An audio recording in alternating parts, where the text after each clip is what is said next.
Breathe इन कीजिए और फिर ओम सोहम ओम मैं हूँ में छोड़ दीजिए।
ओम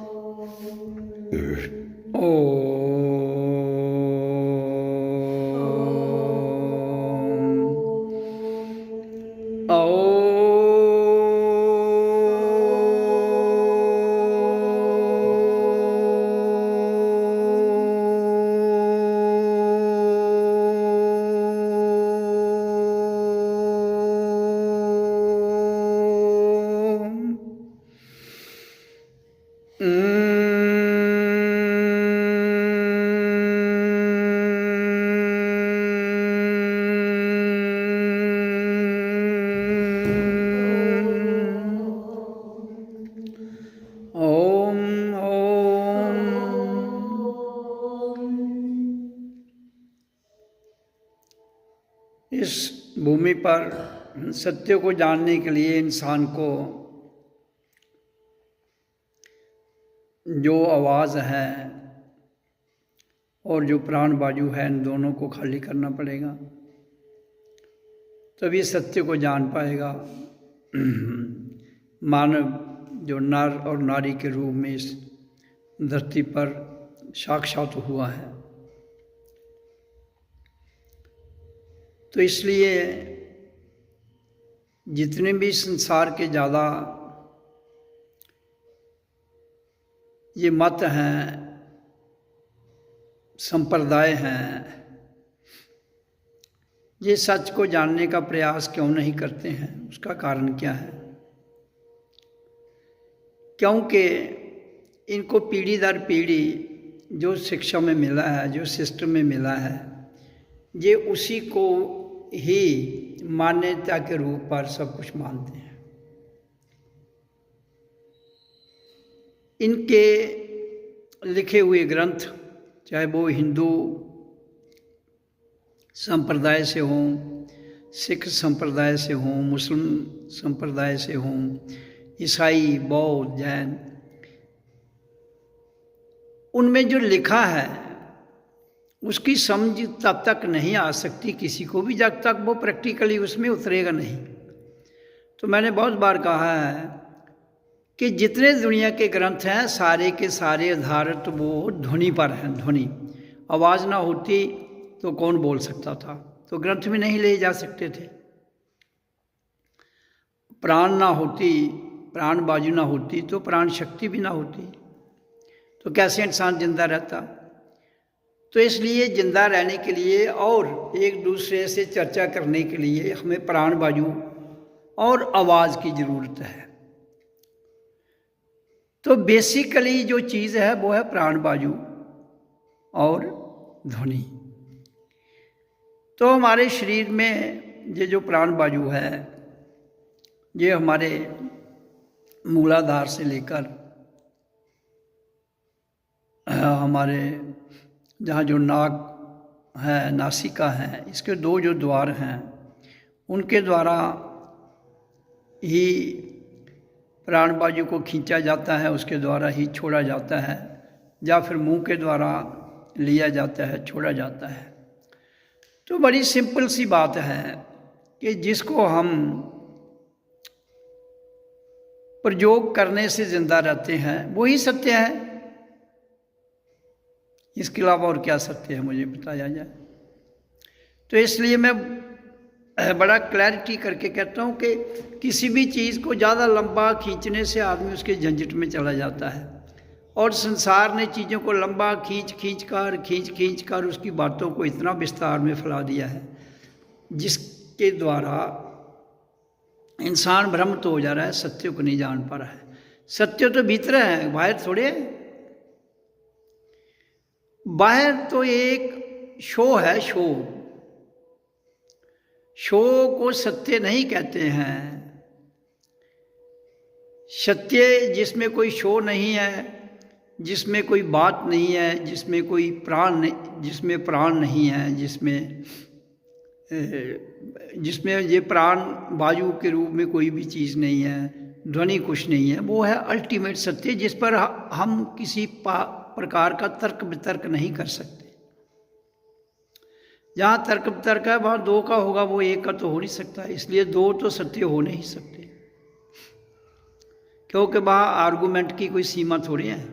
मैं एक तर्क दूंगा, आप दूसरा तर्क दे दोगे, फिर वो बोलेगा वो अपने दिमाग, और ये क्योंकि ये फिर बुद्धि और दिमाग और मन का खेल रह जाएगा, जो सत्य नहीं है। ना आपकी बुद्धि सत्य है, ना आपका मन सत्य है, ना आपका शरीर सत्य है, ना आपकी कर्म सत्य है। ये तो समय की धारा में इनका कुछ ना कुछ संपर्क है। कर्म आप कब तक कर सकते हो? जब तक प्राण बाजू है। तो इसलिए बोल कब तक सकते हो? जब तक आपके भीतर प्राण बाजू है। तो इसलिए प्राण बाजू के बिना आप कुछ भी नहीं कर सकते हो। जीवन इसी से चलता है, बुद्धि इससे चलती है। तो फिर बुद्धि कैसे सत्य हुई? बुद्धि सत्य नहीं हुई ना। तो प्राण बाजू हमारी कहाँ है? प्रकृति में। तो जो प्रकृति है वो सत्य क्या है? प्राण बाजू। और प्राण बाजू से परे क्या है? प्राण शक्ति, जिसको ना तो आपके प्राणों की प्राण शक्ति, और जिसको तो आपके प्राण वायु की, प्रकृति के प्राण वायु की जरूरत नहीं है, उसको प्राण ऊर्जा कहते हैं। तो इसलिए दो प्रकार का सत्य है, एक है प्रकृति में, एक है अल्टीमेट प्रकृति से परे, जहाँ मौन है, वो मौन सत्य है। ये सत्य जो बोला जाता है इसमें कोई ना कोई तर्क निकल सकता है। जो सत्य बोला नहीं जाता है वो मौन है। लेकिन संसार ने परमात्मा सत्य है, आत्मा सत्य है, उसके नाम पर तो झगड़े खड़े कर दिए हैं। भगवान के नाम पर कितने तो विवाद खड़े कर दिए हैं। तो अगर सत्य विवाद है तो वो सत्य थोड़े हो सकता है। अगर झगड़ा सत्य है तो वो तो विवाद है। आप झगड़े को सत्य मान रहे हो। तर्क वितर्क को देकर दूसरे को, किसी को नीचे लगाना, किसी को ऊपर करने के आधार पर जो जीत जाता है वो सत्य है। जीत टेम्परेरी है भाई। आज एक जीत रहा है, कल दूसरा जीत रहा है। तो सत्य को तो कोई जीत नहीं सकता है, सत्य को कोई हरा नहीं सकता है। तो जहाँ जीत है, हार है, वो सत्य नहीं है। वो आपका गेम प्लान हो सकता है, वो आपका शारीरिक, मानसिक, बौद्धिक स्तर पर तो ऊर्जा हो सकती है, आत्मीय स्तर पर ऊर्जा नहीं हो सकती। सत्य को ना जीता जाता है, सत्य को ना हराया जाता है। इसलिए आपके जितने भी यहाँ पर धरती पर प्रतीक खड़े किए गए हैं सत्य के नाम पर, आप उन प्रतीक में फंस गए हो, चिन्हों में फंस गए हो, और उन्हीं चिन्हों के आधार पर तुम्हारे झगड़े हो रहे हैं। तो जब तुम्हारी शुरुआत ही झगड़ा है तो सत्य तक कैसे पहुंच पाएंगे? जब तक आप प्रतीक को नहीं छोड़ पाएंगे, जब तक आप जितने भी आपके लिखे हुए ग्रंथ, लिखी हुई वाणी, जो भी कुछ बोला है उसको प्रत्यक्ष में अपने भीतर साक्षात नहीं करेंगे, तब तक कैसे सत्य आप उनको एज इट इज़ मान लेंगे। तो फिर आप अंधेरे में चले जाएंगे। एज इट इज़ किसी को नहीं मानना है। हम तो यहाँ उतरे हैं अपने 5 तत्व शरीर के साथ, 5 कर्म इंद्रियाँ, 5 प्राण, 5 ज्ञान इंद्रियाँ, और 5 उनके विषय, और 5 शरीर। तो ये सारी बातें जो हैं ये उसका स्वरूप है। किसका? आपकी आत्मीय शक्ति का स्वरूप है। अब स्वरूप कुछ उसका हिस्सा साकार में होता है, कुछ उसका हिस्सा निराकार में है, सूक्ष्म में। स्थूल में, सूक्ष्म में दो हैं। सूक्ष्म को आप देख नहीं सकते हो, तो जिसको तुम देख नहीं सकते हो वो निराकार है। जिसको तुम छू नहीं सकते हो वो निराकार है। हाँ, फिजिकल शरीर को तुम छू सकते हो, टच कर सकते हो, आवाज को तुम सुन सकते हो, वो है। जिसको तुम पकड़ नहीं सकते हो, जिसको तुम छू नहीं सकते हो, जिसकी केवल तुम अनुभूति कर सकते हो, वो है। इसलिए जब तक हम अपने आप को मेडिटेशन के द्वारा, ध्यान पद्धति, समाधि के द्वारा अपने आप को, अपनी ऊर्जा को मूलाधार से उठाकर भ्रिकुटी, भ्रिकुटी से त्रिकुटी, टॉप ऑफ त्रिकुटी, सत्यलोक परम धाम तक नहीं ले जाते तब तक हम इस सत्य को नहीं जान पाएंगे जो अल्टीमेट सत्य है। तो फिर हम वही प्रथाओं का सत्य लेकर ही सारी जीवन बीत जाएगा। सारा विश्व उसी पर फिर एक भेड़ चाल में अपना जीवन बताते हुए उसी झूठ को बारंबार जो रिपीटा गया है उसको सत्य के आधार पर मानकर चला जाता है। इसलिए सत्य को जानने के लिए स्वयं को जानना है, स्वयं की रियलाइजेशन करनी है कि मैं कौन हूँ। जब मैंने कहा कि परमात्मा ना तो आपकी प्राण बाजू है, ना वो आपकी बुद्धि है, ना दिमाग है, ना मन है, ना शरीर है, तो फिर क्या है? वो अलौकिक डिवाइन पावर है, वो जिस पावर के द्वारा पूरे विश्व की रचना हुई है, एनर्जी जिसको हम कहते हैं, इनफाइनाइट एनर्जी। तो उसके लिए जहाँ कई प्रकार के मेथड फार्मूले लगाकर किया जाता है, उसके लिए कोई ज़्यादा फार्मूलों की ज़रूरत नहीं। केवल हमने अपने आप को सेल्फ रियलाइज़ करना है मेडिटेशन के द्वारा, जिसमें हमने अपनी श्वास क्रिया को छोड़ना है, लंबा लेना है, लंबा छोड़ना है।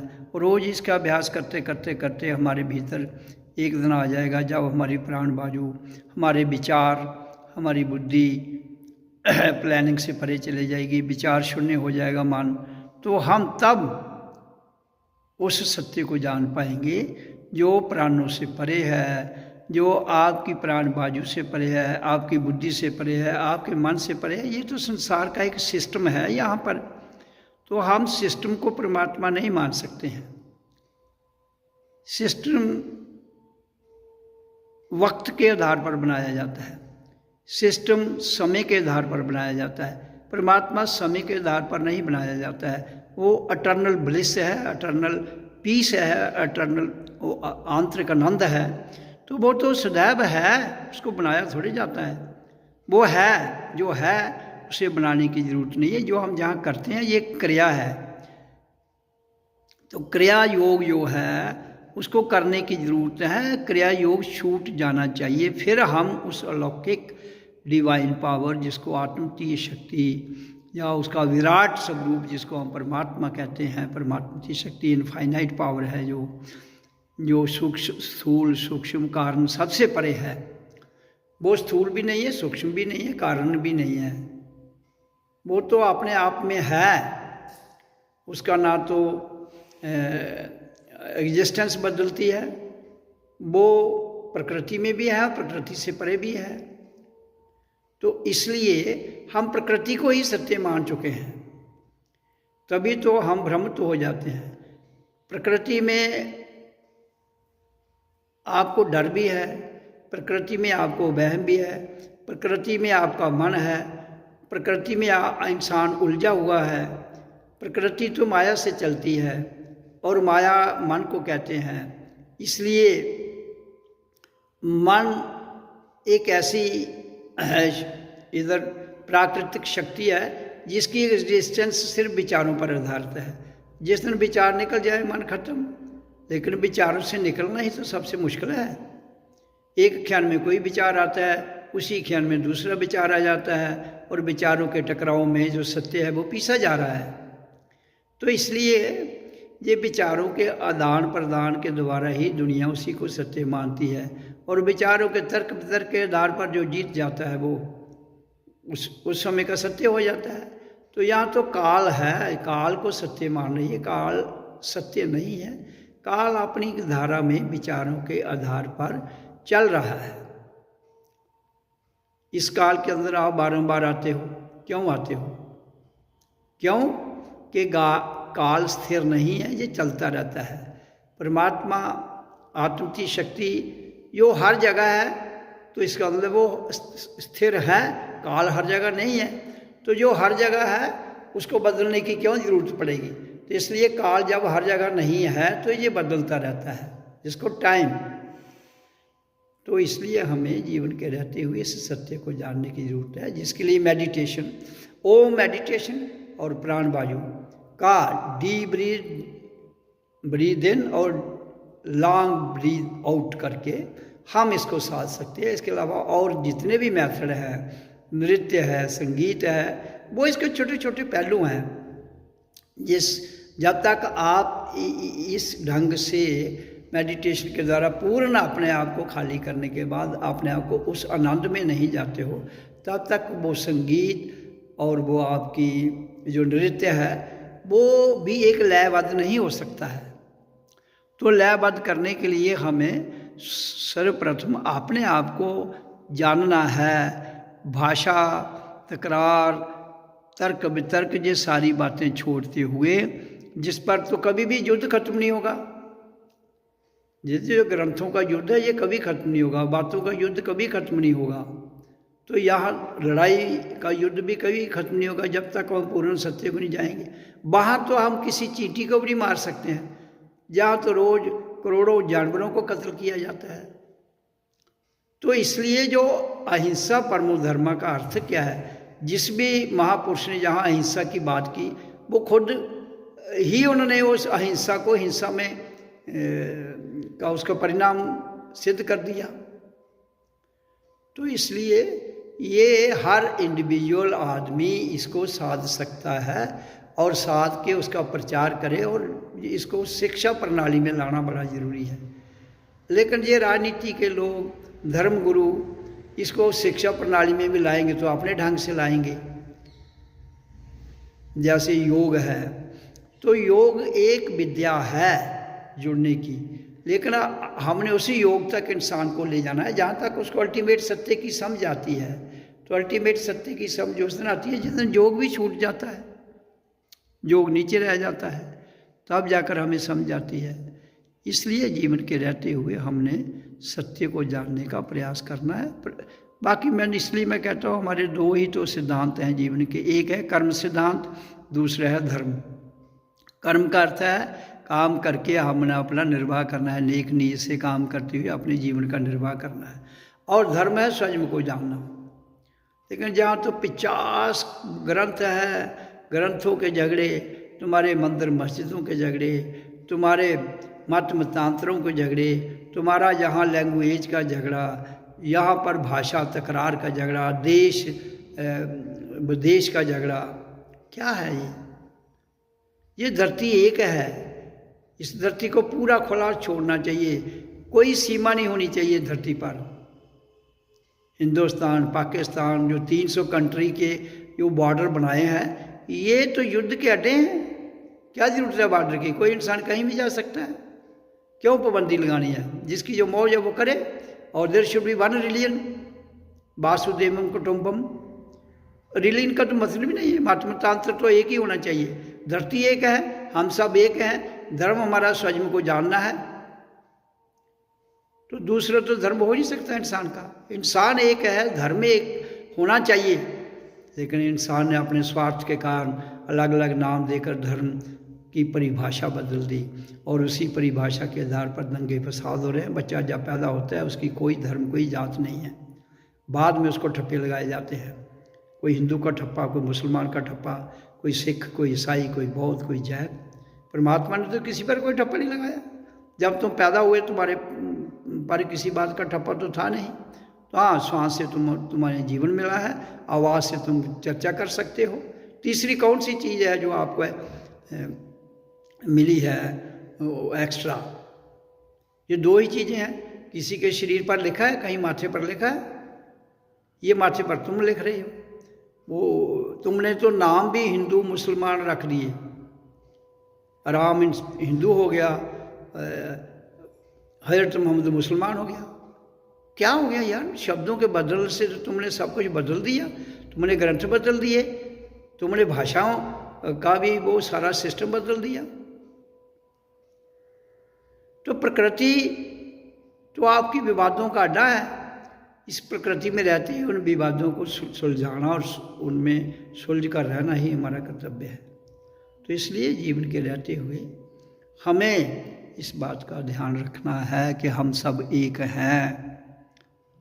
तो हम सब एक में हम सबको बराबर का अधिकार होना चाहिए।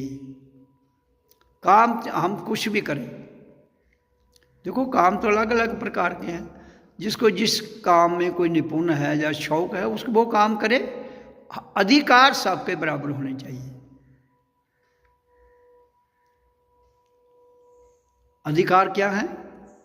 रोटी, कपड़ा, मकान हर इंसान को मिलना चाहिए।